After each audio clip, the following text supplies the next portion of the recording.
Semana tras semana, por desgracia, vuelven a repetirse las persecuciones, los acosos contra los cristianos en el mundo.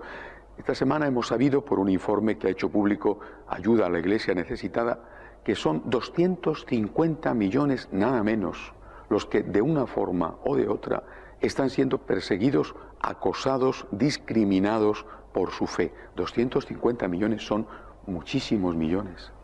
Es una parte importante del conjunto de los cristianos en el mundo. La mayoría de ellos son perseguidos por los musulmanes, pero no solamente los fieles de esta religión acosan y persiguen a los cristianos, también los hinduistas, los budistas, por supuesto, estos secularistas o laicistas que en los países occidentales acosan, hacen todo lo posible por perseguir o por lo menos intentar reducir al silencio a los seguidores de Jesucristo. El propio Papa ha clamado esta semana contra la pasividad internacional ante esta persecución.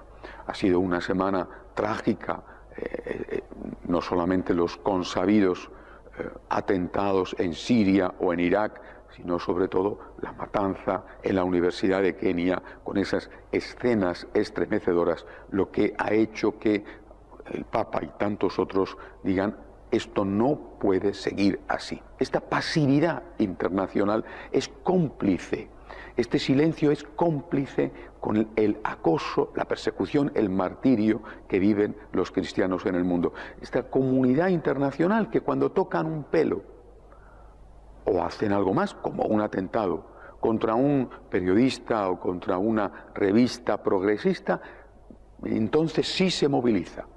Pero en cambio, cuando no solamente centenares, sino ya podemos hablar de miles y miles de cristianos son asesinados, torturados, vendidos como esclavos, entonces no pasa nada. Se lo toman con calma, debaten y al final inercia e inactividad. Quizá porque los laicistas ven o creen que los musulmanes, por ejemplo, o los hinduistas, están haciéndoles el trabajo sucio. Es tanto el odio que tienen contra el cristianismo que consideran que todo lo que les haga daño a los seguidores de Cristo es bueno, venga de donde venga. No se dan cuenta de que están cavando su propia tumba. Y si no, que se lo pregunten a los gays que viven en los países musulmanes. Pero no solamente podemos o debemos fijarnos en la pasividad de la ONU o en la pasividad de los Estados Unidos como el gran gendarme mundial. También tenemos que fijarnos en la pasividad de nosotros mismos, los cristianos. Los católicos somos 1.100 millones. El conjunto de los cristianos sobrepasa los 2.000 millones.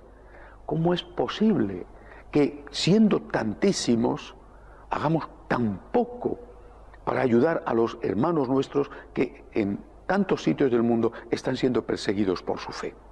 Esto es lo primero que tenemos que preguntarnos y es nuestra primera responsabilidad. No debería de haber un día en que no rezáramos por los cristianos perseguidos. Tendríamos que estar muchísimo más organizados para presionar a los diputados católicos que a su vez presionaran a los respectivos gobiernos. Y por supuesto, tendríamos que tener unas medidas de solidaridad económica que permitieran un mínimo de dignidad a aquellos que están como refugiados porque han tenido que salir huyendo de sus respectivos países precisamente porque eran perseguidos por odio a su fe. Creo que esto es algo que no depende de la ONU, sino que depende de nosotros, de cada uno de nosotros, de cada una de las comunidades cristianas. Cuando esto no lo hacemos, cuando nuestra pasividad implica que permitimos en medio de la indiferencia esta persecución, nos hacemos de alguna manera cómplices con los perseguidores. Quizá lo mismo que los laicistas piensan que los musulmanes, por poner un ejemplo, les hacen el trabajo sucio, también es posible que algunos de los cristianos piensen que eso no va con nosotros porque ocurre a muchos kilómetros de nuestra casa. Oiga, que Libia está a poca distancia de las costas del sur de Italia, o a un poquito más, pero no tanta, de las costas de España. Es decir, el peligro islámico, por ejemplo, no es tan remoto ni tan alejado. Aparte de que hoy en día, con la cuestión de la difusión del terrorismo, no hay ningún lugar en el mundo que se pueda considerar ajeno a ese enorme peligro. Es un deber de toda la comunidad internacional, como pide el Papa. Es un deber nuestro, especialmente de los cristianos, en particular de los católicos, tomarnos esto muy en serio. Oración, ayuda económica seria y generosa y, por supuesto, presión a aquellos que nos representan políticamente para que esa comunidad internacional salga de la indiferencia. Hasta la semana que viene, si Dios quiere.